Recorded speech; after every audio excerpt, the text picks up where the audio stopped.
थाइना थाइना ममांगैदा खांपोक्संग अमदा सदानबा अमदी महाकी नुपी अमदी मचासिंगा चावरबा उमंगी मयादा Laramie चही नौना मचानुपा फर्गुस कौबा असि मपाबुंगा सदानबा अदुम चलमी महांगना मपुंग मरी फारकपा मतमदा सबानदोंग यामना फरमी सजीदौना मखोंग मखुत थुरमी नुंसितकी मतौगुम थेंगनबा लोइनमक मायुकनबा किरमदे वांग चावरगा मसक यामना फजरमी चिंगदोंदा सातपा लई अमगुमना मसा थेक्तोक थेक्सिन हैरमी मसिलबाना ngangleinaba heijampet kumna nganglami ingen thagi phajakraba iseng senglaba atiyagi machu adumak magi mamit machu oirami mahaki samlang aduna lengjumda joy joy tabaduna sanagi nong haitharakpa matawgum yamna phajarami thamoidi nong madol cheklaga changdam ningai ni iyang te yangi mahakna poglakpadagi hauduna khangpoksang aduda mama mapaga leiminarakhi mana mayumbu yamna nungsi thadok loi haina khanki adubu nongma ningtham thagi inglaba nungdang amada lamkoiduna isai sakpa ama numidang duma lenjage haiduna laklami mahak laman adu nongma soidana singjage haina hairami mana nungsiraba isai ama saklami adugi numidang adudagi Fergusna anauba punsi mapuk ama pamlami sadan bagi lambi si mana khaurangba kaya pokpa phauramde mahak lanmi ama oiduna thang ten jainabadu tamninglami yengninglami mahak pung kaithoktuna thang ten chunggoina ngakthokhtuna khutsana hai haiduna tamlami asum tawraga kalen tha ingen tha amadi naken tha khanghaudana haujinki Ningtham tha lakpa matamda nongma nungdang ama akanba nonglei nungsit tawki brajana umangi usamarak singda taraktuna uwa kaya tekhi madu tarakpa matamda leibak adu nikhi Fergusna makhoigi thongjin mapanda kanano malepa malami khangpok sangmayada hanjin hanjin na taki brajana korok question-duna sanabagi matawgum tawrakhi brajagi maingal-duna imung manung loinamak ngalhanki nongna kanna khongbagi makhol takhi makhol adu thokpagi ngaihak leiraba matungda Fergusna thongjinda ahumlak thilakpagi makhol takhi mahak mama mapada thongda kanano mana thinduna leire haina hairami maduna mapana hairakhi thongdo thillabadi amukta thuna hangu nungdang sida mi yam kuina ngaihanba nungaiti Fergusna mapabungna haibadu illaduna thong hangdokpa chatki hek hangdokpa matamda brajagi maingal ama ngalaktuna thongjil mayada mi pikpa mayang kanglaba nupa ama leptuna lerami Fergusna lengsinbira u haina haiki ahal adu tapna changlaklami ngasi numidangi nonglei nungsit sidi onthokna kankreda haina ahal aduna haraklami tasengna onthokna su kankhre sadanba amadi magi nupina hairakhi sadan bagi nupina hairakhi warau binu imungi phibam sida phana pija pithak tawninglabasu tawjaba ngamdre angamba matengdi soidana tawjage somgi angamba matengduna penjare haina ahal aduna hairaklami sadan bagi nupina sing hachinduna mai thaba horakhi maduna maibul ama oiduna phajana saktuna imung adu ngantrik ngankhi ahal aduda sangom glass athanba ama WT cake amaga pige tawrami sadan bagi nupiduna hairakhi som chak yamna lamlamlagani lamlabani adubu sida leiriba mayamda aina kari ahenba amu hairukhini haina ahal aduna hairaklami sadan bagi nupina samtharakhi somgi wahai tabada yamna nungaiba pokjai adu oiradi aram khorangba koknanaba chanaba asi puk thana chathokpiro somgi pothanaba ai phamung semjarukhige adom wanabani sembiruranu aina chaba thakpa loibaga mai manak sida hiptuna leirabasu yai somda akaiba kaimta leitrabadi hayeng ayuk phawbatang leijage noi suwaramani potha jaruro noigi laman aingonda tonsinjare karigumba matam ama lakpa matamda aina noigi mateng soidana pangani haina ahanduna hairakhi sadan bagi nupina noktuna hairami sidi pukchel chawba pikpagi natte aikhoina angamba mateng pangjabani mibu thongjinda leptuna thamba haibadudi thamoida khara nungaijade phare somsu tumbiro ꯑꯩꯈꯣꯏꯁꯨ ꯇꯨꯝꯅꯕ ꯇꯧꯔꯒꯦ ꯇꯨꯝꯖꯔꯣ ꯅꯨꯡꯉꯥꯏ ꯌꯥꯏꯐꯕ ꯑꯣꯏꯌꯨꯀꯣ ꯑꯍꯜ ꯑꯗꯨꯅ ꯍꯥꯏꯔꯝꯃꯤ ꯁꯥꯗꯥꯟꯕ ꯃꯥꯒꯤ ꯅꯨꯄꯤ ꯑꯃꯗꯤ ꯐꯔꯒꯨꯁ ꯇꯨꯝꯕ ꯆꯪꯈꯤ ꯍꯅꯨꯕ ꯑꯗꯨ ꯆꯥꯕ ꯊꯛꯄ ꯂꯣꯏꯔꯕ ꯃꯇꯨꯡꯗ ꯃꯁꯥ ꯑꯗꯨ ꯏꯪꯕꯒꯤ ꯇꯥꯁꯤꯟꯗꯨꯅ ꯃꯩꯅꯥꯛꯇ ꯇꯨꯝꯕ ꯆꯪꯂꯝꯃꯤ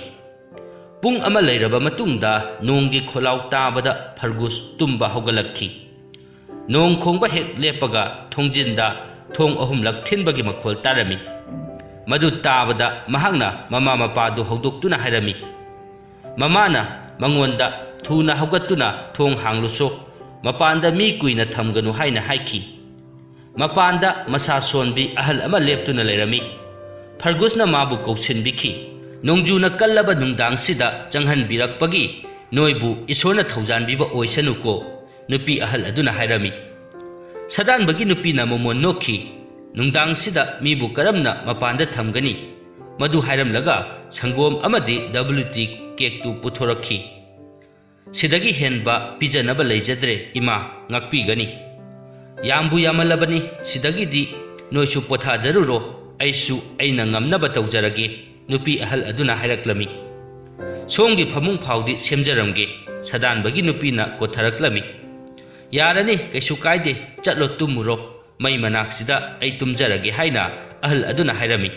ꯁꯥꯗꯥꯟꯕꯒꯤ ꯅꯨꯄꯤ ꯑꯗꯨ ꯇꯨꯝꯕ ꯆꯪꯂꯝꯃꯤ ꯑꯗꯨꯒ ꯑꯍꯜ ꯑꯗꯨꯁꯨ ꯆꯥꯕ ꯂꯣꯏꯕꯒ ꯃꯩꯅꯥꯛꯇ ꯃꯁꯥ ꯀꯣꯟꯁꯤꯟꯗꯨꯅ ꯇꯨꯝꯖꯈꯤ ꯄꯨꯡ ꯑꯃ ꯑꯃꯨꯛ ꯂꯩꯔꯕ ꯃꯇꯨꯡꯗ ꯐꯔꯒꯨꯁꯄꯨ ꯑꯀꯟꯕ ꯅꯣꯡꯒꯤ ꯃꯈꯣꯜꯅ ꯈꯪꯍꯟꯈꯤ ꯃꯍꯥꯛꯅ ꯊꯣꯡꯖꯤꯟꯗ ꯑꯍꯨꯝꯂꯛ ꯊꯤꯟꯕꯒꯤ ꯃꯈꯣꯜ ꯑꯃꯨꯛꯁꯨ ꯇꯥꯔꯛꯈꯤ ꯍꯟꯗꯛꯇꯤ ꯃꯁꯥꯅ ꯈꯪꯅ ꯍꯥꯏꯅꯗꯕꯤꯗ ꯃꯍꯥꯛꯅ ꯊꯣꯡꯗꯨ ꯍꯥꯡꯗꯣꯛꯂꯝꯃꯤ ꯃꯥꯅ ꯊꯣꯡ ꯑꯗꯨ ꯍꯥꯡꯗꯣꯛꯄ ꯃꯇꯝꯗ ꯕ꯭ꯔꯖꯒꯤ ꯃꯩꯉꯥꯠ ꯃꯔꯛꯇ ꯃꯁꯥ ꯄꯤꯛꯇꯛ ꯇꯧꯕ ꯃꯣꯠꯂꯕ ꯁꯥꯊꯤꯕ ꯃꯥꯟꯕ ꯁꯒꯣꯜ ꯑꯃ ꯂꯩꯔꯝꯃꯤ ꯐꯔꯒꯨꯁꯅ ꯁꯒꯣꯜ ꯑꯗꯨ ꯆꯤꯡꯗꯣꯜꯗ ꯂꯩꯕ ꯄꯨꯀꯥ ꯀꯧꯕ ꯂꯝ ꯁꯒꯣꯜꯅꯤ ꯍꯥꯏꯕꯗꯨ ꯈꯪꯂꯝꯃꯤ ꯂꯝ ꯁꯒꯣꯜꯒꯤ ꯃꯅꯥꯇꯣꯟꯗꯒꯤ ꯃꯩꯈꯨ ꯊꯣꯛꯂꯛꯈꯤꯕꯗ ꯐꯔꯒꯨꯁꯅ ꯀꯤꯕ ꯐꯥꯎꯗꯕ ꯃꯈꯩ ꯁꯒꯣꯜ ꯑꯗꯨꯕꯨ ꯀꯧꯁꯤꯜꯂꯝꯃꯤ ꯁꯥꯗꯥꯟꯕ ꯑꯗꯨꯅ ꯁꯒꯣꯜ ꯑꯗꯨꯕꯨ ꯀꯧꯁꯤꯟꯗꯨꯅ ꯍꯥꯏꯔꯝꯃꯤ ꯁꯥꯎꯕꯤꯅꯨ ꯆꯥꯅꯕ ꯑꯁꯤ ꯐꯖꯅ ꯄꯤꯖꯗꯨꯅ ꯁꯦꯕꯥ ꯇꯧꯖꯕ ꯉꯝꯖꯗ꯭ꯔꯦ ꯁꯒꯣꯜ ꯑꯗꯨꯅ ꯃꯈꯥ ꯇꯥꯔꯛꯏ ꯊꯃꯣꯏ ꯁꯦꯡꯅ ꯀꯧꯁꯤꯟꯕꯤꯕꯗꯒꯤ ꯍꯦꯟꯅ ꯅꯨꯡꯉꯥꯏꯕ ꯀꯔꯤꯕꯨ ꯂꯩꯕꯒꯦ ꯑꯗꯨ ꯍꯥꯏꯔꯝꯂꯒ ꯁꯒꯣꯜ ꯑꯗꯨ ꯃꯩꯅꯥꯛ ꯃꯌꯥꯗ ꯐꯝꯊꯈꯤ ꯁꯥꯗꯥꯟꯕꯒꯤ ꯅꯨꯄꯤꯅ ꯁꯒꯣꯜ ꯑꯗꯨꯒꯤ ꯃꯅꯥꯛꯇ ꯆꯪꯗꯨꯅ ꯍꯥꯏꯔꯝꯃꯤ ꯄꯨꯀꯥ ꯁꯤ ꯆꯥꯕꯤꯌꯨ ꯁꯤꯗꯩ ꯍꯦꯟꯅ ꯍꯥꯎꯕ WT ꯑꯃꯨꯛ ꯐꯥꯎ ꯆꯥꯗ꯭ꯔꯤ ꯁꯪꯒꯣꯝ ꯂꯩꯔꯗꯤ ꯈꯤꯇ ꯊꯛꯆꯒꯦ ꯑꯗꯨꯗꯒꯤ ꯑꯍꯦꯟꯕ ꯑꯃꯠꯇ ꯍꯥꯏꯖꯔꯔꯣꯏ ꯍꯥꯏꯅ ꯄꯨꯀꯥꯅ ꯍꯥꯏꯔꯝꯃꯤ ꯁꯥꯗꯥꯟꯕꯒꯤ ꯅꯨꯄꯤꯅ ꯁꯪꯒꯣꯝ ꯑꯗꯨ ꯄꯨꯔꯛꯂꯒ ꯄꯨꯀꯥꯅ ꯊꯛꯄ ꯂꯣꯏꯔꯕ ꯃꯇꯨꯡꯗ ꯍꯥꯏꯔꯛꯈꯤ ꯁꯤꯗꯒꯤꯗꯤ ꯅꯣꯏꯁꯨ ꯇꯨꯝꯖꯔꯨꯔꯣ ꯑꯩꯁꯨ ꯃꯩꯅꯥꯛꯁꯤꯗ ꯅꯨꯃꯤꯠ ꯊꯣꯛꯂꯛꯇ꯭ꯔꯤ ꯐꯥꯎ ꯂꯩꯔꯒꯦ ꯃꯣꯏ ꯂꯣꯏꯅꯃꯛ ꯇꯨꯝꯕ ꯆꯪꯅꯈꯤ ꯑꯌꯨꯛ ꯅꯣꯡꯉꯥꯜꯂꯛꯄꯗ ꯅꯣꯡꯂꯩ ꯅꯨꯡꯁꯤꯠ ꯐꯔꯝꯂꯦ ꯈꯥꯡꯄꯣꯛꯁꯪꯗꯨꯒꯤ ꯊꯣꯡꯅꯥꯎꯗꯒꯤ ꯅꯨꯃꯤꯠ ꯃꯉꯥꯜ ꯆꯪꯂꯛꯂꯝꯃꯤ ꯑꯌꯨꯛꯀꯤ ꯆꯦꯛꯂꯥꯅ ꯈꯣꯡꯕ ꯇꯥꯔꯕꯗ ꯐꯔꯒꯨꯁ ꯍꯧꯒꯠꯂꯝꯃꯤ ꯑꯉꯛꯄ ꯑꯃꯅ ꯃꯥꯅ ꯍꯧꯒꯠꯂꯛꯄ ꯃꯇꯝꯗ ꯑꯍꯜ ꯑꯅꯤ ꯑꯃꯗꯤ ꯁꯒꯣꯜ ꯑꯗꯨ ꯑꯃꯠꯇ ꯂꯩꯔꯝꯗ꯭ꯔꯦ ꯃꯥꯗꯪ ꯅꯠꯇꯅ ꯃꯃꯥ ꯑꯃꯗꯤ ꯃꯄꯥꯁꯨ ꯉꯛꯄ ꯄꯣꯛꯃꯟꯗꯨꯅ ꯃꯪ ꯑꯣꯏꯔꯝꯂꯗ꯭ꯔꯥ ꯍꯥꯏꯅ ꯈꯜꯂꯝꯒꯦ ꯇꯧꯕꯕꯨ ꯃꯣꯏꯅ ꯆꯥꯔꯝ ꯊꯛꯂꯝꯕꯒꯤ ꯃꯀꯨ ꯑꯔꯦꯝ ꯑꯄꯥ ꯑꯗꯨ ꯇꯥꯗꯨꯅ ꯂꯩꯔꯝꯃꯤ ꯃꯣꯏ ꯑꯍꯨꯝꯃꯛ ꯃꯇꯧ ꯀꯔꯝꯅꯅꯣ ꯈꯪꯈꯤꯗꯦ ꯑꯗꯨꯒꯤ ꯅꯨꯃꯤꯠ ꯑꯗꯨꯗꯒꯤ ꯐꯔꯒꯨꯁ ꯄꯨꯟꯁꯤꯗ ꯑꯍꯣꯡꯕ ꯑꯃ ꯂꯥꯛꯅꯕꯒꯤꯗꯃꯛ ꯈꯣꯡ ꯊꯥꯡꯖꯤꯟꯕ ꯍꯧꯔꯝꯃꯤ ꯃꯥꯅ ꯅꯣꯡꯃ ꯃꯃꯥ ꯃꯄꯥꯗꯁꯨ ꯂꯥꯟꯃꯤ ꯑꯃ ꯑꯣꯏꯕ ꯄꯥꯝꯃꯤ ꯍꯥꯏꯕꯗꯨ ꯍꯥꯏꯔꯝꯃꯤ ꯅꯤꯡꯊꯧꯒꯤ ꯀꯣꯅꯨꯡꯗꯒꯤ ꯊꯣꯔꯛꯇꯨꯅ ꯐꯦꯅꯤꯒꯤ ꯂꯥꯟꯂꯨꯞ ꯑꯗꯨ ꯌꯥꯎꯕ ꯄꯥꯝꯃꯤ ꯍꯥꯏꯕ ꯃꯑꯣꯡ ꯎꯠꯂꯝꯃꯤ ꯍꯞꯇꯥ ꯑꯃ ꯂꯩꯔꯕ ꯃꯇꯨꯡꯗ ꯃꯍꯥꯛꯅ ꯃꯌꯨꯝꯕꯨ ꯊꯥꯗꯣꯛꯇꯨꯅ ꯆꯠꯈꯤ ꯃꯃꯥ ꯃꯄꯥꯒꯤ ꯊꯧꯖꯥꯜ ꯐꯪꯗꯨꯅ ꯅꯤꯡꯊꯧ ꯏꯔꯤꯟꯒꯤ ꯀꯣꯅꯨꯡ ꯇꯝꯅ ꯃꯥꯏꯀꯩ ꯄꯥꯡꯂꯛꯏ ꯐꯦꯅꯤꯌꯥꯟꯒꯤ ꯂꯨꯆꯤꯡꯕꯅ ꯂꯥꯟꯃꯤ ꯄꯨꯊꯣꯛꯇꯨꯅ ꯆꯠꯀꯦ ꯇꯧꯕ ꯃꯇꯥꯡ ꯆꯥꯅ ꯃꯥꯁꯨ ꯂꯥꯛꯂꯝꯃꯤ ꯂꯥꯟꯃꯤꯁꯤꯡ ꯑꯗꯨꯁꯨ ꯏꯀꯨꯏ ꯀꯨꯏꯗ꯭ꯔꯤꯉꯩꯗ ꯂꯥꯟ ꯁꯣꯛꯅꯔꯨꯕꯒꯤ ꯃꯁꯤꯡ ꯀꯌꯥ ꯌꯥꯝꯂꯝꯗꯦ ꯐꯔꯒꯨꯁꯀꯤ ꯅꯨꯄꯥ ꯊꯣꯛꯄ ꯃꯇꯧ ꯂꯧꯁꯤꯡ ꯂꯩꯕ ꯑꯃꯗꯤ ꯃꯁꯛ ꯃꯇꯧ ꯋꯥꯠꯇꯕ ꯑꯣꯏꯔꯗꯨꯅ ꯌꯥꯎꯕ ꯌꯥꯔꯝꯈꯤ ꯐꯦꯅꯤꯌꯥꯟꯒꯤ ꯊꯕꯛ ꯐꯪꯗ꯭ꯔꯤꯉꯩꯗ ꯆꯥꯡꯖꯦꯡ ꯑꯃ ꯇꯧꯕ ꯇꯥꯔꯝꯃꯤ ꯃꯍꯥꯛꯅ ꯀꯕꯤ ꯑꯃꯒꯨꯝ ꯕꯤꯅꯥ ꯈꯣꯡꯕ ꯍꯩꯕ ꯇꯥꯔꯝꯃꯤ ꯃꯁꯝꯗꯨ ꯄꯨꯟꯁꯤꯟꯗꯨꯅ ꯎꯃꯪ ꯋꯥꯃꯪ ꯆꯦꯟꯕ ꯃꯇꯝꯗ ꯁꯝꯅꯥ ꯑꯃ ꯐꯥꯎꯕ ꯀꯦꯜꯍꯜꯂꯣꯏꯗꯕꯅꯤ ꯃꯥꯗꯧꯅ ꯋꯥꯡꯕ ꯎ ꯑꯃꯗ ꯆꯣꯡꯗꯨꯅ ꯆꯠꯀꯗꯕꯅꯤ ꯃꯥꯒꯤ ꯈꯨꯔꯨꯃꯨꯛ ꯅꯦꯝꯕ ꯎꯁꯥꯗꯨꯐꯥꯎ ꯅꯣꯟꯊꯕ ꯉꯝꯒꯗꯕꯅꯤ ꯑꯃꯗꯤ ꯊꯣꯠ ꯅꯧꯔꯕ ꯎꯁꯥꯁꯤꯡꯒꯤ ꯃꯔꯛꯇ ꯆꯦꯟꯗꯨꯅ ꯆꯠꯄ ꯃꯇꯝꯗ ꯑꯃꯠꯇ ꯇꯦꯛꯍꯜꯂꯣꯏꯗꯕꯅꯤ ꯍꯥꯏꯕꯁꯤꯡ ꯑꯁꯤ ꯉꯝꯕ ꯇꯥꯔꯝꯃꯤ ꯐꯔꯒꯨꯁꯅ ꯆꯥꯡꯌꯦꯡ ꯈꯨꯗꯤꯡꯃꯛ ꯑꯗꯨꯗ ꯃꯥꯏ ꯄꯥꯛꯈꯤ꯫ ꯃꯍꯥꯛꯅ ꯃꯥꯕꯨ ꯕꯤꯅꯥ ꯈꯣꯡꯕ ꯇꯝꯕꯤꯔꯝꯕ ꯀꯕꯤ ꯑꯃꯗꯤ ꯎꯃꯪꯗ ꯇꯝꯈꯤꯕ ꯀꯌꯥ ꯑꯗꯨ ꯅꯤꯡꯁꯤꯡꯂꯛꯇꯨꯅ ꯅꯨꯡꯁꯤꯕ ꯐꯥꯎꯈꯤ꯫ ꯐꯔꯒꯨꯁ ꯈ꯭ꯋꯥꯏꯗꯒꯤ ꯃꯊꯧꯅꯥ ꯂꯩꯕ ꯇꯧꯕ ꯉꯝꯕ ꯐꯦꯅꯤꯒꯤ ꯑꯅꯤꯁꯨꯕ ꯂꯥꯟꯃꯤ ꯑꯃ ꯑꯣꯏꯈꯤ꯫ ꯑꯗꯨꯒꯤ ꯃꯇꯥꯡꯃꯛꯇꯗ ꯅꯤꯡꯊꯧ ꯏꯔꯤꯟꯒꯤ ꯃꯆꯦꯒꯤ ꯃꯆꯥꯅꯨꯄꯤꯅꯤ ꯍꯥꯏꯗꯨꯅ ꯇꯔꯥꯒꯤ ꯃꯍꯥꯔꯥꯖꯥ ꯑꯃꯗꯤ ꯃꯍꯥꯔꯥꯅꯤꯒꯤ ꯃꯅꯥꯛꯇ ꯂꯩꯕ ꯂꯥꯛꯂꯝꯃꯤ꯫ ꯔꯥꯖꯀꯨꯃꯥꯔꯤ ꯑꯗꯨꯅ ꯂꯝꯗꯨꯒꯤ ꯈ꯭ꯋꯥꯏꯗꯒꯤ ꯐꯖꯕ ꯑꯃꯗꯤ ꯅꯨꯡꯁꯤꯕ ꯃꯁꯛ ꯑꯣꯏꯈꯤ꯫ ꯃꯁꯛ ꯐꯖꯕꯇ ꯅꯠꯇꯅ ꯈꯝꯕꯜꯁꯨ ꯌꯥꯝꯅ ꯆꯥꯎꯔꯝꯃꯤ꯫ ꯔꯥꯖꯀꯨꯃꯥꯔ ꯀꯌꯥ ꯑꯃꯗꯤ ꯏꯔꯤꯟꯗ ꯂꯩꯕ ꯂꯨꯆꯤꯡꯕ ꯀꯌꯥꯅ ꯃꯥꯕꯨ ꯂꯧꯖꯔꯒꯦ ꯍꯥꯏꯗꯨꯅ ꯍꯥꯏꯕ ꯂꯥꯛꯂꯝꯃꯤ꯫ ꯑꯜꯕꯥꯗꯒꯤ ꯁ꯭ꯄꯦꯟ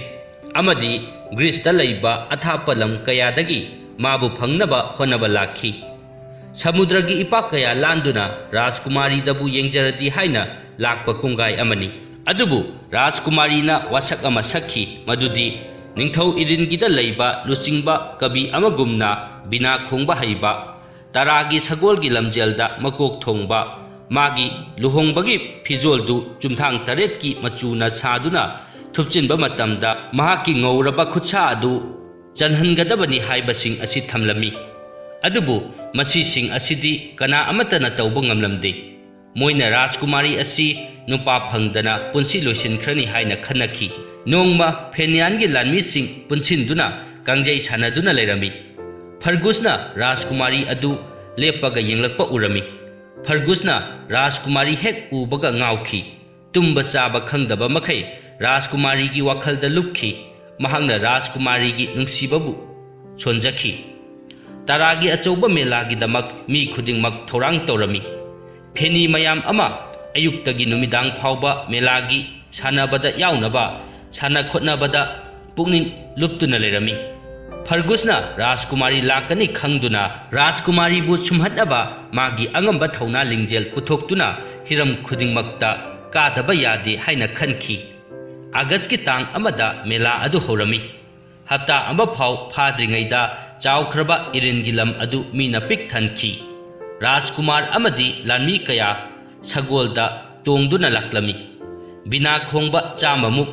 ꯌꯣꯠ ꯁꯥꯕ ꯃꯣꯏꯒꯤ ꯊꯥꯡ ꯇꯦꯟ ꯃꯌꯥꯝ ꯑꯗꯨ ꯄꯥꯏꯗꯨꯅ ꯂꯥꯛꯈꯤ꯫ ꯅꯍꯥꯁꯤꯡꯁꯨ ꯃꯈꯣꯏꯒꯤ ꯁꯒꯣꯜ ꯇꯣꯡꯗꯨꯅ ꯆꯠꯂꯝꯃꯤ꯫ ꯁꯅꯥ ꯁꯥꯕꯁꯤꯡꯅ ꯃꯈꯣꯏꯒꯤ ꯁꯅꯥ ꯂꯨꯄꯥ ꯇꯥꯡꯂꯕ ꯅꯨꯡ ꯃꯈꯜ ꯀꯌꯥ ꯄꯨꯗꯨꯅ ꯂꯥꯛꯂꯝꯃꯤ꯫ ꯁꯟ ꯁꯦꯟꯕꯅ ꯁꯟ ꯁꯦꯟꯅꯈꯤ, ꯑꯗꯨꯒ ꯌꯥꯎꯁꯦꯟꯕꯅ ꯌꯥꯎ ꯁꯦꯟꯅꯗꯨꯅ ꯄꯨꯔꯛꯈꯤ꯫ ꯆꯥꯎꯈ꯭ꯔꯕ ꯉꯥ ꯃꯌꯥꯝ ꯑꯃ ꯉꯥ ꯐꯥꯕꯗꯨꯅ ꯄꯨꯔꯛꯂꯝꯃꯤ꯫ ꯄꯩꯁꯥ ꯄꯥꯏꯕ ꯃꯤ ꯈꯔꯅ ꯂꯝ ꯑꯗꯨ ꯌꯦꯡꯕ ꯑꯣꯏꯅ ꯀꯣꯏꯕ ꯂꯥꯛꯂꯝꯃꯤ꯫ ꯃꯦꯂꯥ ꯑꯗꯨ ꯍꯧꯗꯣꯏ ꯇꯧꯔꯝꯃꯤ꯫ ꯁꯪꯒꯥꯕ ꯅꯨꯃꯤꯠꯇꯨꯗ ꯃꯍꯥꯔꯥꯖꯥ ꯏꯔꯤꯟꯒꯤ ꯅꯤꯡꯊꯧ ꯃꯔꯤꯒ ꯂꯣꯏꯅꯅ ꯃꯍꯥꯔꯥꯅꯤꯁꯤꯡ ꯑꯃꯗꯤ ꯔꯥꯅꯤ ꯁꯥꯍꯦꯕꯁꯤꯡꯒ ꯗꯣꯂꯥꯏ ꯇꯣꯡꯗꯨꯅ ꯀꯣꯅꯨꯡꯗꯒꯤ ꯊꯣꯔꯛꯈꯤ꯫ ꯔꯥꯖꯀꯨꯃꯥꯔꯤꯗꯤ ꯃꯍꯥꯔꯥꯅꯤꯒ ꯗꯣꯂꯥꯏ ꯃꯈꯜ ꯀꯌꯥꯒꯤ ꯎꯆꯦꯛꯀꯤ ꯃꯇꯨꯅ ꯁꯥꯕ ꯃꯁꯥꯅ ꯅꯨꯡꯁꯥ ꯆꯪꯗꯅꯕ ꯃꯇꯧꯒꯨꯝ ꯄꯨꯟꯅ ꯇꯣꯡꯃꯤꯟꯅꯔꯝꯃꯤ꯫ ꯃꯈꯣꯏꯒꯤ ꯃꯇꯨꯡꯗ ꯔꯥꯅꯤ ꯁꯥꯍꯦꯕ ꯃꯌꯥꯝꯁꯤꯡ ꯃꯈꯣꯏꯒꯤ ꯍꯤꯒꯣꯛ ꯑꯃꯗꯤ ꯍꯪꯒꯥꯝ ꯃꯄꯥꯜꯒꯤ ꯃꯆꯨꯅ ꯀꯨꯞꯄ ꯗꯣꯂꯥꯏ ꯇꯣꯡꯗꯨꯅ ꯏꯟꯅꯔꯛꯈꯤ꯫ ꯎꯀꯤꯜ ꯋꯥꯌꯦꯟ ꯃꯄꯨ, ꯇꯔꯥ ꯋꯥꯌꯦꯟꯁꯤꯡ, ꯀꯕꯤ ꯑꯃꯗꯤ ꯄꯨꯖꯥꯔꯤꯁꯤꯡ ꯑꯗꯨ ꯃꯀꯣꯛꯇ ꯃꯥꯅ ꯁꯥꯕ ꯂꯨꯍꯨꯞ ꯎꯞꯇꯨꯅ ꯃꯈꯨꯠꯇ ꯃꯤꯁꯨꯝ ꯂꯥꯏꯋꯥ ꯆꯩꯁꯨ ꯑꯃ ꯄꯥꯏꯗꯨꯅ ꯂꯥꯛꯈꯤ꯫ ꯃꯐꯝ ꯑꯗꯨꯒꯤ ꯃꯤ ꯂꯣꯏꯅꯃꯛ ꯍꯔꯥꯎ ꯇꯌꯥꯝꯅꯈꯤ꯫ ꯃꯤ ꯂꯨꯞ ꯃꯌꯥꯝ ꯄꯨꯟꯁꯤꯟꯗꯨꯅ ꯁꯥꯟꯅꯕꯨꯡ ꯑꯗꯨꯗ ꯄꯨꯜꯂꯝꯃꯤ꯫ ꯃꯍꯥꯔꯥꯖꯥ ꯏꯔꯤꯟꯒꯤ ꯅꯤꯡꯊꯧꯁꯤꯡ ꯑꯗꯨꯒ ꯐꯝꯃꯤꯟꯅꯈꯤ꯫ ꯃꯀꯣꯛꯇ ꯃꯣꯏꯅ ꯂꯥꯟ ꯁꯣꯛꯅꯕꯗ ꯎꯞꯄ ꯂꯨꯍꯨꯞ ꯑꯗꯨ ꯎꯞꯈꯤ꯫ ꯃꯍꯥꯔꯥꯖꯒꯤ ꯃꯅꯥꯛꯇ ꯃꯍꯥꯔꯥꯅꯤ, ꯔꯥꯖꯀꯨꯃꯥꯔꯤ ꯑꯃꯗꯤ ꯔꯥꯅꯤ ꯁꯥꯍꯦꯕꯁꯤꯡ ꯐꯝꯂꯝꯃꯤ꯫ ꯁꯥꯟꯅꯕꯨꯡ ꯑꯗꯨꯗ ꯄꯩꯁా ꯄꯥꯏꯕ ꯅꯨꯄꯥ ꯅꯨꯄꯤꯈꯩ ꯑꯃꯗꯤ ꯊꯥꯛ ꯋꯥꯡꯕ ꯂꯨꯆꯤꯡꯕ ꯀꯌꯥ ꯀꯣꯏꯔꯣꯛ ꯀꯣꯏꯁꯤꯟꯗꯨꯅ ꯐꯝꯈꯤ꯫ ꯁꯥꯟꯅꯕꯨꯡ ꯑꯗꯨ ꯀꯣꯏꯔꯣꯛ ꯀꯣꯏꯔꯗꯨꯅ ꯃꯌꯥꯏꯗ ꯑꯁꯪꯕ ꯂꯝꯄꯥꯛ ꯑꯃ ꯂꯩꯕꯗꯨ ꯌꯦꯡꯕꯗ ꯀꯌꯥꯗꯤ ꯐꯖꯈ꯭ꯔꯕ꯫ ꯃꯍꯥꯔꯥꯖꯅ ꯂꯦꯞꯈꯠꯂꯛꯄ ꯃꯇꯝꯗ ꯃꯤ ꯃꯌꯥꯝꯒꯤ ꯍꯧꯔꯕ ꯈꯣꯜꯂꯥꯎꯅ ꯁꯥꯟꯅꯕꯨꯡ ꯑꯗꯨ ꯅꯤꯟꯈꯤ꯫ ꯂꯥꯟꯃꯤꯁꯤꯡ ꯍꯧꯔꯛꯇꯨꯅ ꯂꯝꯄꯥꯛ ꯑꯗꯨꯗ ꯊꯥꯡ ꯇꯦꯟ ꯁꯥꯟꯅꯕ ꯃꯤꯀꯨꯞ ꯈꯔ ꯎꯠꯂꯝꯃꯤ꯫ ꯊꯥꯡ ꯑꯗꯨꯗ ꯆꯨꯡꯒꯣꯏ ꯑꯗꯨꯗ 3ꯂꯛ ꯌꯩꯗꯨꯅ ꯂꯝꯗꯝ ꯑꯗꯨꯕꯨ ꯉꯥꯛꯁꯦꯟꯗꯨꯅ ꯁꯛꯇꯤ ꯄꯨꯔꯛꯀꯅꯤ ꯍꯥꯏꯗꯨꯅ ꯋꯥꯁꯛꯈꯤ꯫ ꯀꯕꯤꯁꯤꯡ ꯑꯗꯨꯅ ꯃꯈꯣꯏꯒꯤ ꯕꯤꯅꯥ ꯄꯥꯏꯔꯒ ꯈꯣꯡꯕ ꯍꯧꯔꯛꯈꯤ꯫ ꯁꯤꯈ꯭ꯔꯕꯁꯤꯡꯕꯨ ꯏꯀꯥꯏ ꯈꯨꯝꯅꯕ ꯎꯠꯂꯝꯃꯤ꯫ ꯕꯤꯅꯥ ꯈꯣꯡꯕ ꯂꯣꯏꯔꯕ ꯃꯇꯨꯡꯗ ꯀꯕꯤ ꯑꯃꯗꯤ ꯂꯥꯟꯃꯤꯁꯤꯡ ꯑꯗꯨ चंखिदुना थौरम हौनब तौरमी अहानब थौरमदी फेनीगी लानमीसिंगना ता लंगबगी ओइरमी सानबुंगदा लैरिबा मी खुदिंगदा नत्तना राजकुमारी फावबा फर्गुसकी मसक फजबा अमदी नुपा थोकपा मतौ अदुदा ngawrami ता लंगबा हौरखी मखोइना लंगलिबा ता अदु अतिया मथक्ता वांगना पाइखटलमी लेबाकता तरेटमक लोइना युंगलमी अदुबु अनि अमदी ख्वाइ मथक चखतुना चप मानबा चांगदा युंगलमी ता अमना फर्गुसकी ओइरमी अदुगा ता अमना ऑस्कारगी लुसिंगबा अमगी ओइरमी माना ता अदु मखोइ अनिगी मरक्ता अमना फंगबा तारमी ता अदु पाइदुना अमुक लंगनबा थौरांग तौखी हंदक्ति लंगबा मतमदा फर्गुसकी ताना ऑस्कारदगी हेंदोक्तुना युंखी मी मयाम हराउनखी फर्गुसना मना लौबा चंगलक्पा मतमदा मी अनंबना हराउता यामना लाउखी अदुबु महागना हराउबै महुत्ता राजकुमारी अदुदा तरक तरक येंजदुना लैखी राजकुमारी मरुएन माना लेपखिबा वसक अदुदा निंगमदबा पोक्लगलमी महाक फेन्यानगी लानमी अदुदा तसेंगना ngawखी नुमित्तु थौरम कयामुक पांथोक्तुना हौजिनखी सोमदा फेन्यानगी लानमीसिंगना फर्गुसना मना फंगले हाइदुना केम मनुंगदा हराउदुना लाउ खोंगदुना तौरमी अदुबु फर्गुसकी ममाइददी थवाइ नुंगाइतबगी सक्तम उतखी महांगना लानमी मयाम लैबा केम अदुदगी थोरक्तुना उमंग मरक्ता थमोइगी अवाबदु कोकनबा हाइदुना चतखी माना उसा अमदा ngathaduna mana singdugi maraktagi atiyada thokpa thawan michak adubu yengjaki isingi iraina jiri jiri chenba makhol tawda magi wakhal shanti phanglami adubu mana mikup khara thadoktuna lakpa kem adudadi hayengsu angam athau tanabagi thoram lei haiduna chawkhraba taragi lamduda mi mayam langlami thoram aduda iringi kabina mayam amadi nongchup lomda leiba आइरिसकी अफाव साहित्यकारगा लंबा तौबनी हाइना मी मयामना हाइनखी थौरम लोइसिलक्पगी मतुंग इना केमदा लैबा मी मयाम अमदी सानबुंगदुदा पुलंबा मी खै मयुम माइकै पांगदुना तुम्बा चंगनखी इचिक चिक्खी उमंगदना फर्गुसना उसादुदा हिप्तुना राजकुमारीगी वखल खल्लगा तुंखी महांगना उचेककी मखोल ताबदा हौगलक्खी महांगना मागी लोइनबसिंग अदुगा थौरम यावबा अदु चनिंगलमी महांगना राजकुमारीगी थमोय अदुबु मागी नुंगसीबना थल्लबा थमोय अदुना पामलमी मा मिकुप खरा राजकुमारीगी वाखल तौदुना लैरमी माना मागी अकोइबदा लैरिबा सिंग अदुबु मुन्ना खंजिलुदे उसागी मखोलना प्रेक प्रेक लेंबगी मखोल तासिनखिदे अदुबु मागी तुंगदा ममी सामी लेपदु उबा मतमदा मी अमा मागी मनिंगदा लेपे हाइना खंगदुना माना थुना हौगलगा कनानो हाइना येंखी मी अदुदी कनासु ओइरमद्रे महाक्ति थाइना मखोइगी खांगपोक संगदा नुंगदांग लेनबा लाकपा नुपा अहन अदु ओइरमे अहल अदुना हाइरखी मफमसी वखल खनबा यामना नुंगाइबा मफम अमनी अदुगा राजकुमारगी मखुत कनाना लौनी हाइबगिसु खंगबा नुंगाइबा नुमित अमनी फर्गुसना थवाइ नुंगाइतना खुमलखी अदुदा अइनबु कैदौरुनी राजकुमारीगी मखुत लौबदुदी ओइथोक्त्रबा वानी अहन अदुना अमु हाइरई अइना हाइखिबदो नुंगदांगदुदा नोइना अइबु नुमित अदुदा लेखनखिबगिदमक अइगिसु मतम लाकपा मतमदा नोइगी मतेंग सोइदना पांगनी हाइखिबदो हौजिक्ति मतम अदु यौरक्ले से बिना सिपुगो अइगी थौजाल खुदिंगमक नंगोंदा लोइना पीरबनी सीनी महै हाइबदो नंगना इंगोंदा मिनुंगसी उत्तुना लेहनबिबगी महैदो ngasiदी सिंगलबनी अहल अदुना फर्गुसता बिना अदु पिरमलगा उमंग मरक्ता चंगदुना तपना मांगखी फर्गुसना बिना अदु मागी फी मरुमदा लोचिलगा मागी लोइनबा मयाम अदु हौगत्रिङै ममांगदा केम अदुदा चंगदुना बिना अदु पुसिलखी थौरम हौबगी मतम यौरखी महाराजना थौरम अदु हौनबा इंगित पीखी इरिनगी कवि अदु थोरक्तोय तौरमी कवि अदुना थोरक्पा मतमदा माबु मी मयामगी खोलाउना कौसिनखी ngaihat leiraba tungda mana magi bina adu khongba haurakpa matamda mi loinamak tuminna leinaduna bina makhol adu takhi magi khutsa aduna bina aduda tapna tapna khonglakpa matamda mi mayamgi thamoi chumhatkhi thamoi singdu ingna pothajakhi नुंसित फाउबा सित्तबगी मतौगुम ओइखी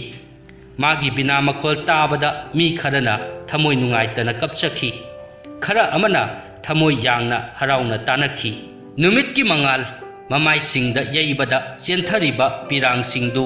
इसिंग Marik असेंगबगुम ममाई सिंगदु लंगलमी बिना खोंगबा लोइरबा तुंगदा लाव खोंगबा अदुमक ताखी इरिनगी कवि चंखरबा तुंगदा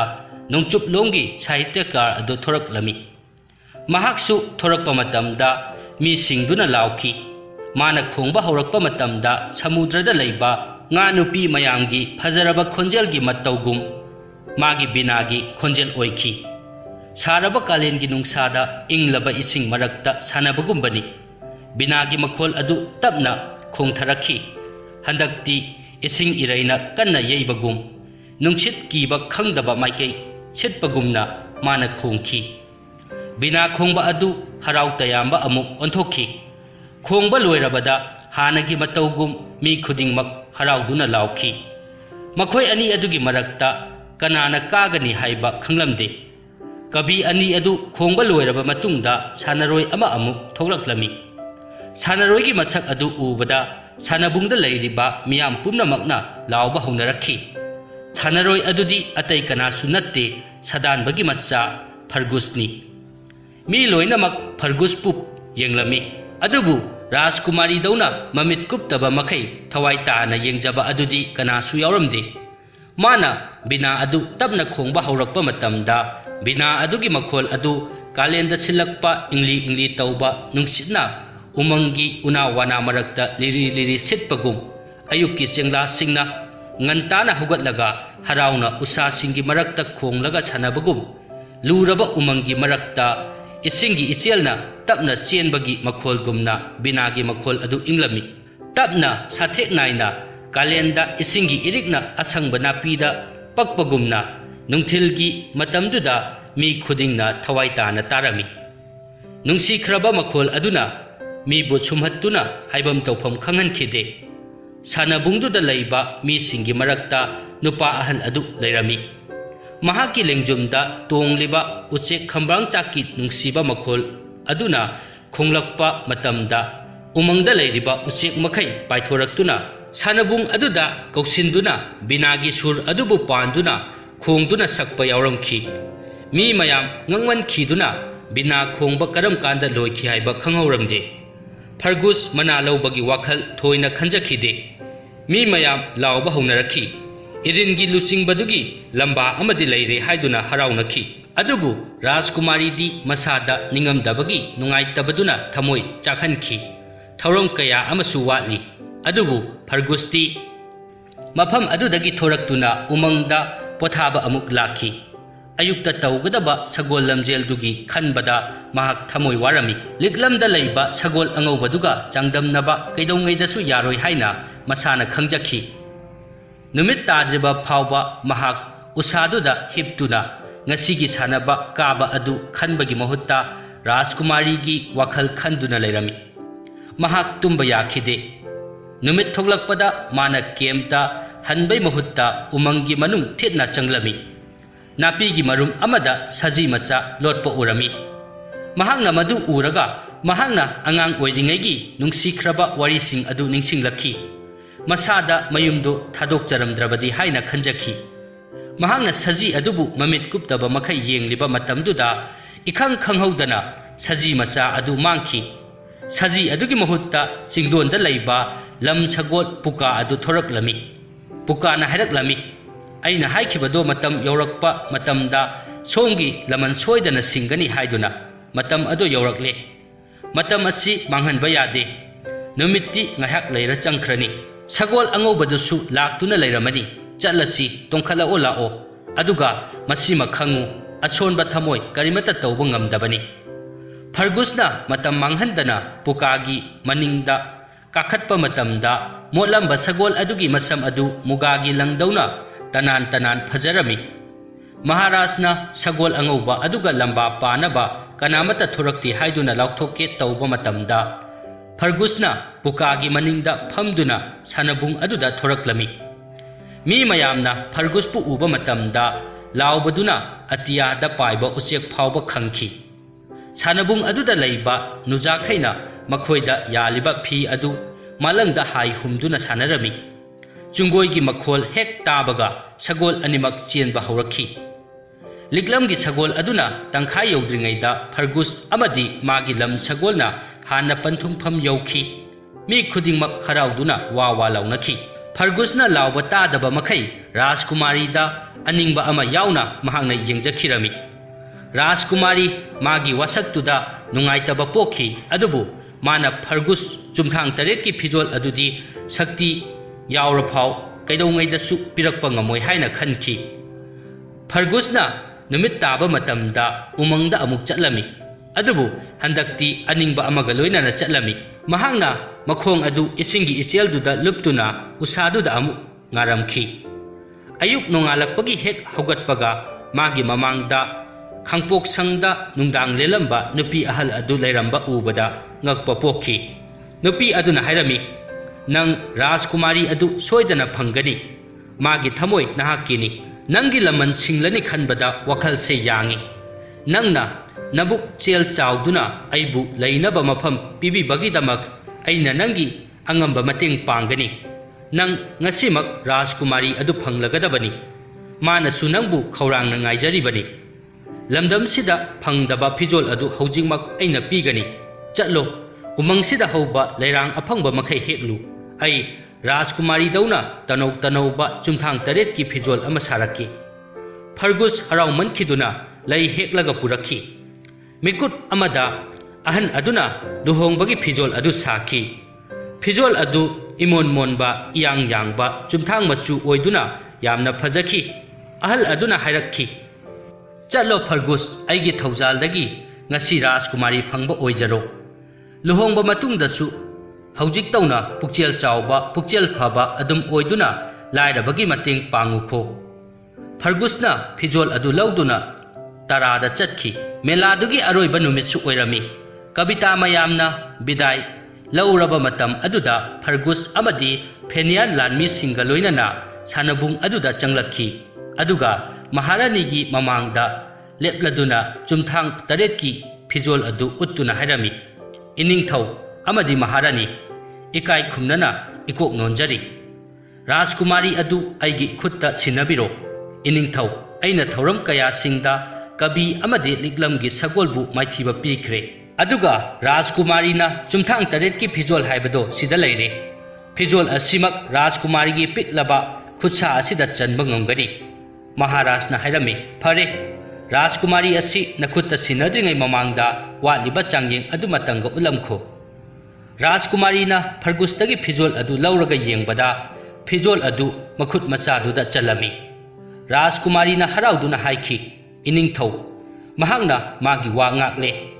हाइगदबा अमना महांगना चांगयें तौद्रिङैगी ममांगदा मंगोंदा थमोय पिनिंगलंबनी हौजिकती चांगयेंसु लोइना ngमलबनीना यारे अइ मंगोंदा लुहोंगदुना सदानबगी नुपीदो ओइरगे असुमना फर्गुसना राजकुमारी अदुबु फंगजखी वारी असि मतांग असिदा लोइसिनजरे वारी असि लिबदा सोइखिबा यावरबसु ताबिरिबा पुम्नमकना ngakpinaba nolukna haijari mathanggi wari thagalakpada khangnabagidamakta channel asibu subscribe tawdriba ichil inaw singna channel asibu subscribe tawsinbiramu thagatchari।